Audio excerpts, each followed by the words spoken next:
Anambra Steeti dị afọ 32 tata kemgbe eji wee kewapụta steeti ya ọhụrụ a enwela ọtụtụ ọchịchị ndị bịagoro ma pụkwa ndị nwere ihe ọkpụ dị iche iche ha debere tupu ha wee pụọ.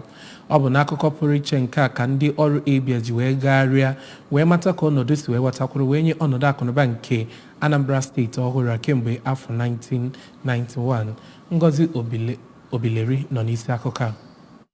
Iru okporo ụzọ gasị site na oge onye mbụ chịrị Anambra Steeti dịka onye administrator bụ Joseph Abulu wee ruo n'aka former gọvanọ Chukwuemeka Eziife ya nakwa onye rụkwara ọrụ dịka onye nchere oge administrator n'oge ahụ bụ Dabo Aliyu, Colonel Mike Ata, Rufai Garba, Emmanuel Ukegbu na ịlaghachikwa azụ n'ebe gọvanọ Chinwoke Mbadiniju nọ. Ha niile gbara mbọ n'ụdị nke ha ịhụ na ha mere ka ụzọ dị n'ebe dị iche iche na Anambra. Oge onye chiburu Anambra n'oge mbụ bụ gọvanọ Chris Ngige batara ka ọnwa Mee dị na mkpụrụ ụbọchị 29 n'afọ 2003. Ọ rụrụ n'ọzọ dịgasị iche iche n'ebe dị iche iche, ọkachasị na obodo dịgasị n'ide mmiri. Ọzọkwa oge gọvanọ chiburu Anambra Steeti bụ gọvanọ Peter Obi were ọkwa ọchịchị ka ọnwa Maachị dị na mkpụrụ ụbọchị 17 n'afọ 2006. Ọ rụrụ ụzọ aghara aghara na mpaghara niile dị na Anambra nke kpatara eji wee na-akpọ Anambra obodo kachasị wee nwee ụzọ n'obodo niile dị na Naịjirịa. Emechaa onye chiburu Anambra Steeti n'oge gakwara aga bụ gọvanọ Willie Obianọ nke were ọchịchị ka ọnwa Maachị dịkwa na mkpụrụ ụbọchị 17 n'afọ